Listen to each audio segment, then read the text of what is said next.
Okay, dear students, today we are going to start with a new topic that is our chemical reactions of carboxylic acid.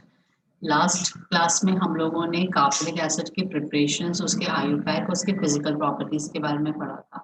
तो आज हम reactions of carboxylic acid पढ़ेंगे। Carboxylic acid के reactions में you have to first of all understand how the carboxylic acid forms a salt. ये कोई typical rocket science नहीं है जो हमने अल्कोहल में पढ़ा था कि अगर हम अल्कोहल को सोडियम मेटल से या सोडियम कार्बोनेट से या सोडियम हाइड्रोक्साइड से रिएक्ट कराते थे तो हमारा सोडियम इथॉक्साइड बनता था। उसी तरह से अगर हम किसी भी कार्बोक्सिलिक एसिड को NaOH NaHCO3 बाइकार्बोनेट से या अमोनिया से रिएक्ट कराएंगे will get the salt. Like suppose carboxylic acid, जैसे मैंने यहाँ पे carboxylic acid हमने लिखी है, suppose I'll take the example of CH3COH, मैं इसको NaOH के साथ रिएक्ट कराती हूँ तो that it will be CH3COONA. So what I'm getting the sodium carboxylate. ठीक है, I'm getting the sodium carboxylate salt of your particular acid. ठीक है, सेम स्टेप रिएक्शन, जितने कार्बन आपके सॉल्ट में आपके एसिड में थे उतने ही कार्बन आपके सॉल्ट में होंगे। Fine, it is not only with sodium NaOH, you can do it with sodium bicarbonate, same product आपको मिलेगा। या अगर आप अमोनिया के साथ रिएक्ट कराते हो, आप अगर अमोनिया के साथ रिएक्ट कराते हो तो आपको अमोनिएटेड सॉल्ट मिलेगा। ठीक है, you will get a ammoniated salt whatever whichever acid you are reacting with the ammonia. So ये बहुत easy reaction था, just you have to add the sodium metal और ammonium ion in your carboxylic acid. तो ये पहला chemical reaction था कि जहाँ कार्बोक्सिलिक एसिड जो होती है वो आपके सोडियम से या अमोनिया से रिएक्ट करके अपना पर्टिकुलर करस्पॉन्डिंग सॉल्ट बनाती है। Okay, now coming to the second reaction. Second reaction है फॉर्मेशन ऑफ एसिड हैलाइड्स। ठीक है, अब ये एसिड हैलाइड्स कुछ नहीं है, सब कुछ ये वैसे ही जैसे हमने अल्कोहल में ऑलरेडी पढ़ रखा है। इफ यू रिमेम्बर, अगर हम अल्कोहल को रिएक्ट कराते थे PCl5 से तो हमें क्या मिलता था, C2H5Cl मिलता था। ठीक है, हमें करस्पॉन्डिंग एल्काइल हैलाइड मिलता था वहां पर। ठीक है, एंड योर POCl3 HCl। लेकिन यहाँ पर हमारे पास एसिटिक एसिड है, या हम कह सकते हैं यहाँ पे हमारे पास एसिड ग्रुप है और उसमें डबल बॉन्डेड O ग्रुप है, दो O ग्रुप है। तो यहाँ पे हमें एल्काइल हैलाइड तो नहीं मिलेगा, हमें यहाँ पे एसाइल हैलाइड मिलेगा। एसाइल हैलाइड मींस कार्बन एक डबल बॉन्डेड होगा ऑक्सीजन के साथ भी, वो ऑक्सीजन के साथ भी बॉन्ड बना के रखेगा, सारे ऑक्सीजन यहाँ से एलिमिनेट नहीं होंगे। फाइन, तो जैसे वहां पे कर रहे थे वैसे ही करना है, बट यहाँ पे एल्काइल हैलाइड की जगह पे एसाइल हैलाइड मिलेगा। जैसे I am reacting with PCl5, what will happen, POCl3 and HCl will be eliminated. Okay, and what you will get the chlorination in place of this hydroxyl group. This hydroxyl group will be replaced by a chlorine group and it will form acetyl chloride. ठीक है, acetyl was CH3COCl. If you remember the formula, CH3COCl, जो ये है acetyl chloride. आपने इसको PCl3 के संग किया या SOCl2 के संग किया। जैसे अल्कोहल को भी हम PCl5 PCl3 SOCl2 के संग करते थे, जो आपका प्रोडक्ट होता था दैट वाज सेम, बस आपके जो बाय प्रोडक्ट्स होते थे वो डिफरेंट होते थे, लेकिन जो मेन प्रोडक्ट था वो आपका सेम था। ठीक है, बस ये ध्यान रखना है कि अल्कोहल में एल्काइल हैलाइड मिलता है, RCl मिलता है, इसमें RCOCl मिलता है। क्या फर्क है बेसिक फॉर्मूले में, अगर आप अल्कोहल के संग करते थे तो आपको RCl मिलता था। ठीक है, और बाय प्रोडक्ट सब कुछ सेम रहता था, बट यहाँ पर आपको मिलेगा RCOCl, कार्बोनिल ग्रुप भी प्रेजेंट रहेगा। ठीक है, तो ये हमारी सेकेंड रिएक्शन है। पहली रिएक्शन पढ़ी थी सॉल्ट फॉर्मेशन, अब दूसरी पढ़ी है PCl5 फॉस्फोरस पेंटाक्लोराइड के संग रिएक्ट करोगे या फॉस्फोरस ट्राइक्लोराइड के संग रिएक्ट करोगे या SOCl2। SOCl2 का रिएक्ट का मतलब क्या हुआ, with thionyl chloride, thionyl chloride, इसका नाम होता है थायोनिल क्लोराइड, इसको हम थायोनिल क्लोराइड बोलते हैं। ठीक है, so this is the second reaction done. Now we are going to start with the third one formation of amide, very important reaction, क्योंकि इस रिएक्शन को याद जरूर रखना और बहुत अच्छे से याद रखना, क्योंकि अब जब नेक्स्ट चैप्टर हम लोग एमाइन पढ़ेंगे तो कार्बोक्सिलिक एसिड और एमाइन के बीच में या एमाइड्स और एमाइन के बीच में ये रिएक्शन बहुत बड़ा लिंक के काम करता है कन्वर्जन के तौर पे। अगर आप कार्बोक्सिलिक एसिड को अमोनिया के साथ रिएक्ट करते हो and you put a little heat also, ठीक है, थोड़ी हीट भी डालते हो, तो सबसे पहले तो ऑफकोर्स आपका एमोनिएटेड सॉल्ट बनेगा, जैसे मैंने फर्स्ट केमिकल रिएक्शन बताई एमोनिएटेड सॉल्ट बनेगा। उसके बाद आप क्या करोगे, you are going to dehydrolysis, ठीक है, आप डीहाइड्रोलिसिस करोगे, वाटर का एलिमिनेशन होगा, then you what you will get, अब यहाँ से H2 निकाल दोगे और O निकाल दोगे तो क्या बन जाएगा RCONH2, और आपको पता है RCONH2 this is your amide group, ठीक है, ये आपका एमाइड का ग्रुप होता है। आपने यहाँ पे एसिटिक एसिड लिया है, अमोनिया के साथ रिएक्ट कराया, एक्सेस में अमोनिया डाली है, आपको पहले एमोनिएटेड सॉल्ट मिलेगा, इसकी जगह पे आपका आ जाएगा ONH4, NH4 is ammonia, ammonium ion, ठीक है, NH4 मिल जाएगा। उसके बाद डीहाइड्रोलिसिस करोगे तो H2 यहाँ से और O यहाँ से एलिमिनेट होगा, तो आपका बन जाएगा एसिटामाइड। वाई एसिटामाइड, क्योंकि पहली बात तो ये अमाइड ग्रुप है, देखो अमाइड ग्रुप है और इसमें कितने कार्बन है, 2 कार्बन है, तो हमने क्या बोला एसिटामाइड। तो please remember this formula very, this reaction very well. It is nothing, it is converting your carboxylic group to your ammoniated salt and then finally into your amide group, ठीक है, ये conversion है इसका। और इसको हम लोग बहुत फेमस एक रिएक्शन नाम से जानते हैं, that is your this reaction, Schmidt reaction. इस रिएक्शन का एक नाम भी है, that is a Schmidt reaction. Clear, तो ये थर्ड रिएक्शन हमारा कंप्लीट हो जाता है। Now next we are going to do with formation of anhydrides. अब एनहाइड्राइड्स का अगर आपको बेसिक फॉर्मूला देखो, ये क्या होता है, ROR ईथर होता है, RCOOR एस्टर होता है, and RCO whole twice O is your acetic anhydride. Acetic anhydride का फॉर्मूला, एनहाइड्राइड का फॉर्मूला होता है ether, your ester and your anhydride. तो हम लोग इस बार ये वाला ग्रुप बना रहे हैं। अब ये ग्रुप कैसे बनता है, बहुत इजीली बन जाता है। आप जो भी एनहाइड्राइड बनाना चाहते हो उसी का करस्पॉन्डिंग कार्बोक्सिलिक एसिड के 2 मॉलिक्यूल्स ले लो, 2 मोल्स ले लो, ठीक है। इन्होंने देखो मैंने यहाँ पे एसिटिक एसिड लिया हुआ है, दूसरा भी एसिटिक एसिड ले रखा है। I am going to eliminate H2O chain condense करेगी और H2O एलिमिनेट हो जाएगा in the presence of your P2O5, fine, और then these both the chain are going to join together and they are going to form the acetic anhydride। देखो ये O से और इस C से बॉन्डिंग हो जाएगी और ये एनहाइड बनेगा। देखो ये फॉर्मूला है ना, देखो this is CH3CO and how many molecules, 2 molecules and it is bonded with this oxygen। तो ये बना नहीं बना एसिटिक एनहाइड का फॉर्मूला RCO, ठीक है, RCO होल ट्वाइस, फाइन, मतलब RCO and whole twice O, this is the acidic anhydride, ठीक है। तो कैसे बनता है एसिटिक एनहाइड्राइड, जब आप फॉस्फोरस पेंटॉक्साइड की प्रेजेंस में 2 कार्बोक्सिलिक एसिड को रिएक्ट कराते हो, ठीक है, they can be same, they can be different, fine, and they can be symmetrical, they can be unsymmetrical, और उसके बाद वाटर एलिमिनेट होता है और दोनों चेन आपस में जुड़ जाती है, ठीक है। So this is the 4th reaction we were doing. Now we are going to start with the 5th reaction, formation of ester. You are doing this from class 10. This is not new for you. जब भी आप किसी भी carboxylic acid को, किसी भी carboxylic acid को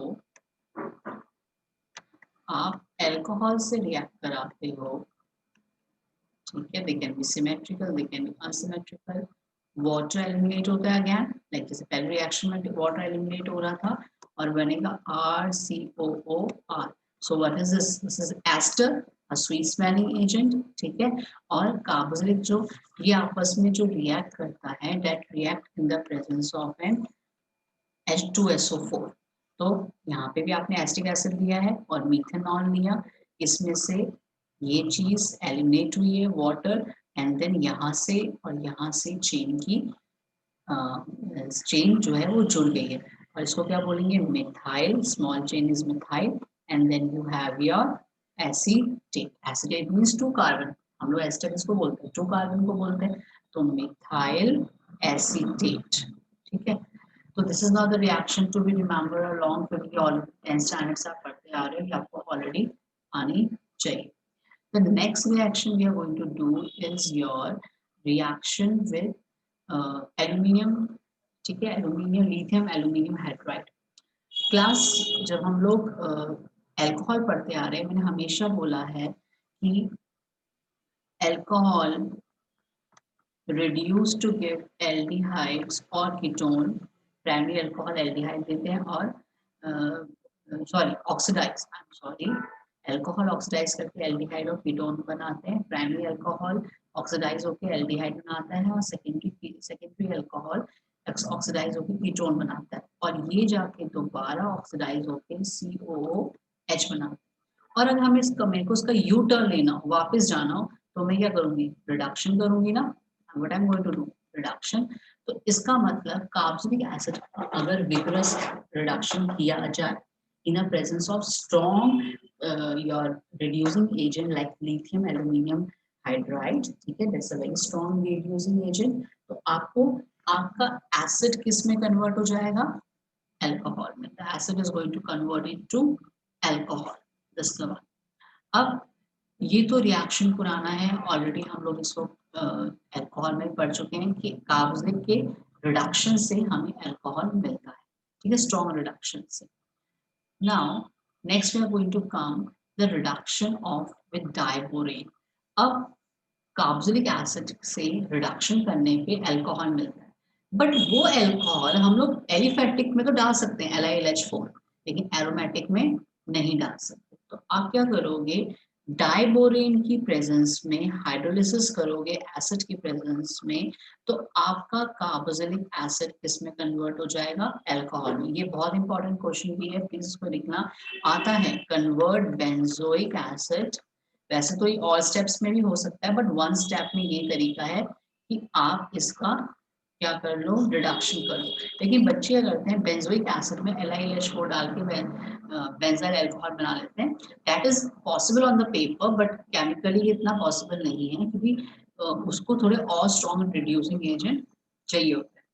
so this is the reduction with the diborane कि बेंजोइक एसिड दोबारा से एसिड है, और एसिड किस में कन्वर्ट हो रही है, अल्कोहल में। तो करेंगे तो हम रिडक्शन, लेकिन बस हम क्या कर रहे हैं, अपने एजेंट्स को चेंज कर रहे हैं। So this is the one. Now coming to this alpha halogenation, ठीक है। अब अल्फा हाइड्रोजनेशन को, ये अल्फा हाइड्रोजनेशन मैंने हेडिंग डाली है, बट इसको हम लोग बोलते हैं HVZ रिएक्शन। इसका एक और नाम है HVZ reaction, Hell Volhard Zelinsky, ठीक है, क्या नाम दे रही हूं मैं, Hell Volhard Zelinsky reaction, Zelinsky reaction, ये इस रिएक्शन का नाम है। कुछ भी नहीं करना, इसमें बहुत इजी है। जैसे आप अपनी क्लोरीनेशन करते हो अपनी एल्केन्स की, यहाँ पे हम लोगों ने एसिड की क्लोरीनेशन करनी है, that in the presence of your phosphorus, ठीक है, रेड फॉस्फोरस की प्रेजेंस में करनी है। I should write it here, red phosphorus, ठीक है। अब जब आप क्लोरीनेशन करते हो तो H आपका फंक्शनल ग्रुप में भी अवेलेबल है, और H आपके इसके साइड वाले ग्रुप में भी अवेलेबल है। This is your alpha position, ठीक है, and this is sorry, this is the main functional group, ठीक है, ये आपका मेन फंक्शनल ग्रुप है, और जो इसके साथ वाली पहला कार्बन होगा वो अल्फा पोजीशन होगा, जैसे यहाँ पे ये अल्फा है और यहाँ पे ये बीटा है। तो जो फंक्शनल ग्रुप के साथ वाला जो कार्बन होता है, ये फंक्शनल ग्रुप की जो साथ वाली जो फर्स्ट पोजीशन होती है, उसको हम लोग अल्फा पोजीशन बोलते हैं। तो यहाँ से क्या होगा, जो आपका H एलिमिनेट होगा क्लोरीन के साथ एज एन HCl, वो अल्फा पोजीशन से जाएगा। मतलब जो यहाँ का एक H है वो HCl से बॉन्ड बना के, ठीक है, Cl से बॉन्ड बना के HCl की तरह एलिमिनेट हो जाएगा और जो Cl है विल ऑक्यूपाई इट्स पोजीशन। तो देखो अल्फा पोजीशन पे Cl लगा है ना मेरा, फाइन।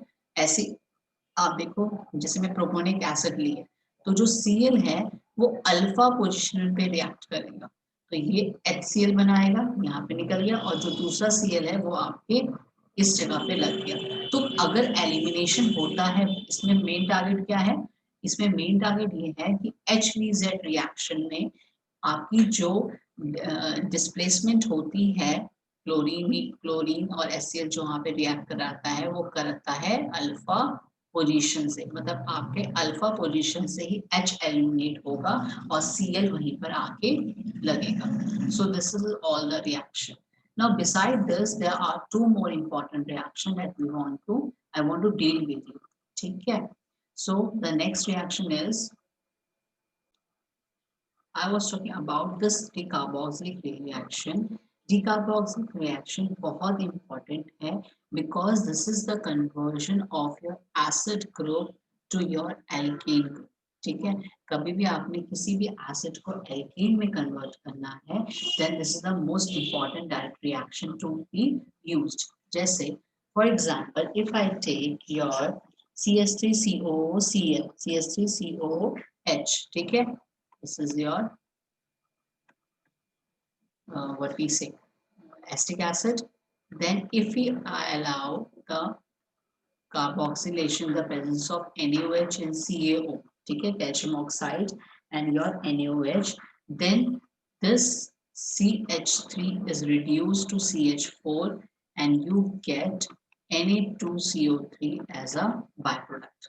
तो कभी भी अगर आए कि आप किसी भी एसिड को कन्वर्ट करो अपने एल्केन में, करस्पॉन्डिंग एल्केन में, then this is the reaction we are used, and if you notice it is a step down reaction because we have started with 2 carbon but we have ended with main result 1 carbon atom and the other is with sodium hydroxide, ठीक है। So this is the one, तो remember कि आप decarboxylation से अगर आप convert करोगे तो आप कन्वर्ट करोगे अपना by using the NaOH and CO, the acid will be converted into your alkane, ठीक है। The next reaction is about aromatic means substitution aromatic carboxylic acid. So for your kind information, the carboxylic acid, ठीक है, the carboxylic acid are meta directing. They are meta directing means whatever species is going to come, it is going to attach at the meta position क्योंकि यहाँ पर electron density आपकी ज्यादा होगी, fine. And the carboxylic undergoes electrophilic substitution reaction. Electrophilic because you know that ring undergoes resonance, बहुत बार हम लोग पढ़ चुके हैं। Electrophilic substitution reaction, ठीक है। तो क्या होगा कि अगर आपका carboxylic acid, suppose for example if I react carboxylic acid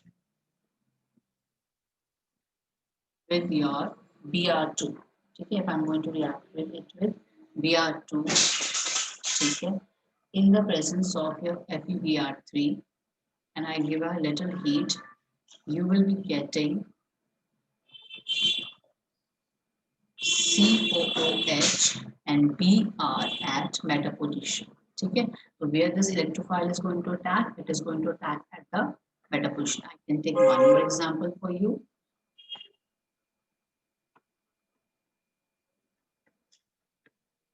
Like for example, if I take H2SO4 in the presence and suppose concentrated H2SO4 and concentrated HNO3, ठीक है, तो इसको मैं रिएक्ट कराती हूँ आपके in the present, तो मैं इसका नाइट्रेशन कर रही हूँ, तो nitro group will be added in which part in the your meta position, ठीक है। तो बस ये याद रखना कि अगर COH अगर आपका बेंजोइक एसिड है तो आने वाला स्पीशीज कहाँ पे लगेगा, आपका मेटापोलिशन पे। So this was all the reactions that you have to learn for, as a chemical reactivities of your carboxylic acid. Now we are going to come to one more very important part, that is the acidity effect of your carboxylic. Carboxylic जो होता है वो कितना acidic होता है और कैसे acidic behave करता है. Clear? So the next point is, here's the next point, acidity of carboxylic acid. You know that carboxylic acids are a weak acid. हम लोग क्लास 11 से पढ़ते आ रहे हैं, हमने क्लास 10 में भी पढ़ा था कि जो कार्बोक्सिलिक एसिड होते हैं वो वीक आपके एसिड्स होते हैं. क्यों? क्योंकि they do not give their H plus ion at one go. आपको पता है इसमें एक से ज्यादा H आयंस होते हैं, but they don't get disperse, only one hydronium ion get disperse.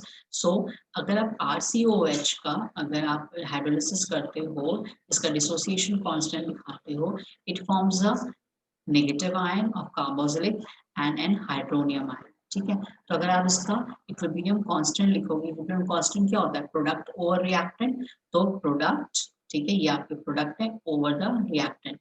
And you know you take H2O as a unit. आप H2O को ऐसे लेते हो as a unit लेते हो, as a one लेते हो. तो here this is going to be ignored, or it is going to come to this way. And here you're going to understand that the dissociation constant here, ionization constant of your acid, of this carboxylic acid, is RCO negative H positive upon RCOH की concentration. ठीक है, ये हम लोग equilibrium हम लोग class 11 में पढ़ चुके हैं already. This is not like new for you. आपको बस आपने क्या करा है, आपने डिसोसिएशन कांस्टेंट को RCOO negative, the concentration of RCO negative into the concentration of your hydronium ion upon the concentration of the initial concentration of your RCOH आपने लिखा है. तो ये आपका डिसोसिएशन कांस्टेंट है. तो जब ये देखा गया तो डिसोसिएशन जो कांस्टेंट है, ये जो कार्बोक्सिलिक एसिड होती है वीक एसिड होती है, क्योंकि इसकी देखो रेंज भी कहाँ तक आ रही है, 4 से 5 तक आ रही है. सो जो इसकी डॉक की वैल्यू है वो 4 से 5 के बीच में आती है. मतलब ये बहुत ज्यादा स्ट्रॉन्ग एसिड नहीं है, जैसे HNO3 और HCl होता है जिनका 2 या 3 pH आता है.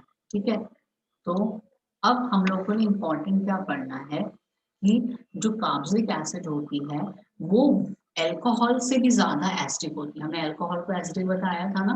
ठीक है, phenols were very acidic and alcohols were less acidic, but in दोनों से भी कार्बोक्सिलिक एसिड ज्यादा आपकी एसिडिक होती है. कार्बोक्सिलिक जो अगर कार्बोक्सिलिक एसिड और अल्कोहल को कंपेयर करोगे तो कार्बोक्सिलिक एसिड में ज्यादा आपका एसिडिटी इफेक्ट दिखता है, या उसकी जो पीएच आती है वो अल्कोहल से ज्यादा आती है. ठीक है, नाउ हम इसको सोचेंगे इसका रीजन क्या है. We are going to find out the reason for it. Okay, the reason is, I'm going to explain the reason that why carboxylic acid is more acidic than your alcohol. The reason behind this lies between the structure of this and the resonance of this. ठीक है, जो carboxylic acid होती है अगर वो resonance दिखाए तो it takes its back, toxin takes a back bonding and it acquires a negative charge over it. ठीक है, and your 6 electrons. ठीक है, and to make it most the carbon of this saturated, ठीक है, carbon को saturate करने के लिए ऑक्सीजन अपना इलेक्ट्रॉन वापस ले लेती है, और इस कार्बन को सैचुरेट करने के लिए ये दूसरा वाला ऑक्सीजन अपने इलेक्ट्रॉन को डोनेट करता है, then forms the oxygen bond. ठीक है, तो इसके वजह से क्या होता है, जो ऑक्सीजन होती है उस पर तो नेगेटिव चार्ज आता है, लेकिन पार्शियली कार्बन पे कहीं ना कहीं थोड़ा बहुत पॉजिटिव चार्ज आता है, जिसके वजह से ये जो चार्ज डिस्पर्सल होता है वो यहाँ पे क्या इंड्यूस कर देता है, पोलराइजेशन, और जिसके वजह से ये वाला बॉन्ड OH वाला बॉन्ड वीकन हो जाता है. क्योंकि आपको पता है C की जो इलेक्ट्रोनेगेटिविटी है वो कम है और ऑक्सीजन की इलेक्ट्रोनेगेटिविटी ज्यादा है, तो C और O का बॉन्ड काफी स्ट्रॉन्ग हो जाता है और H का बॉन्ड इसकी वजह से इसके साथ वीक हो जाता है. इसलिए यहाँ पे H को डिस्पर्स करना इजी होता है, और अगर H डिस्पर्स होती है तो मीन्स वो अच्छा एसिडिक बिहेवियर दिखा रहा है. लेकिन यहाँ पे क्या होता है, यहाँ पे CH3CH2, ठीक है, एंड O यहाँ पे आया N+H+. यहाँ पर क्या होता है कि चार्ज डिस्पर्सिबल नहीं होता, होने को तो यहाँ पे भी आयनाइजेशन हो रही है, बट उतना स्ट्रॉन्गली नहीं होता है, जिसके वजह से ये रेजोनेंस नहीं दिखाता है, और जिसके वजह से इसका जो एसिडिक इफेक्ट होता है वो कम. ठीक है। तो मेन जो रीजन है कि कार्बोक्सिलिक क्यों ज्यादा एसिडिक है और अल्कोहल उससे कम एसिडिक क्यों है, क्योंकि जो कार्बोक्सिलिक एसिड होते हैं वो इजीली अपना H डिस्पर्स कर देते हैं as compare to alcohol. Fine, now if we talk about your the main concept जो हमने क्लास में सीखा है अपने अल्कोहल चैप्टर में भी, कि इलेक्ट्रॉन डेंसिटी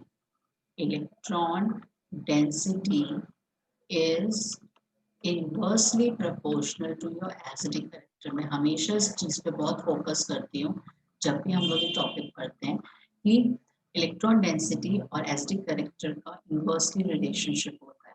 फॉर एग्जांपल, आपके पास इलेक्ट्रॉन विड्रॉइंग ग्रुप है एंड इलेक्ट्रॉन डोनेटिंग ग्रुप है। इलेक्ट्रॉन विड्रॉइंग कैसे हो, सपोज Cl नेगेटिव है और या NO2 है, ठीक है। इलेक्ट्रॉन डोनेटिंग ग्रुप भी कोई भी एल्काइल ग्रुप, फाइन। तो अगर इलेक्ट्रॉन विड्रॉइंग ग्रुप लगा है तो माइनस आई इफेक्ट दिखाएगा, माइनस इंडक्टिव इफेक्ट, और इलेक्ट्रॉन डोनेटिंग लिखा है तो प्लस आई इफेक्ट दिखाएगा। हमने क्लास 11 में पढ़ा है, हम लोग चैप्टर अल्कोहल में भी इसको पढ़ा है। तो अगर suppose for example I take, मैंने आपके सामने दो ग्रुप रखे NO2 एंड COH, और सपोज मैंने रखा यहाँ पर CH3 एंड COH, ठीक है। और आपसे पूछा गया कि इसमें ज्यादा एसिडिक कौन सा है, तो what you are going to remember कि NO2 एक इलेक्ट्रॉन विड्रॉइंग ग्रुप है और CH3 इलेक्ट्रॉन डोनेटिंग ग्रुप है, ठीक है। तो NO2 अगर लगाओगे तो इलेक्ट्रॉन डेंसिटी आपकी कम हो जाएगी, ठीक है, सॉरी आपकी कम हो जाएगी, इलेक्ट्रॉन डेंसिटी आपकी कम हो जाएगी, क्योंकि NO2 इलेक्ट्रॉन विड्रॉइंग की तरह काम करेगा, इलेक्ट्रॉन चेन से निकालेगा।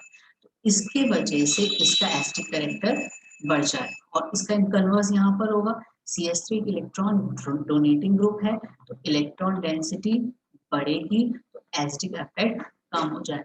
इसका मतलब अगर हमसे पूछे कि कौन ज्यादा एसिडिक है तो we will say this one is more acidic.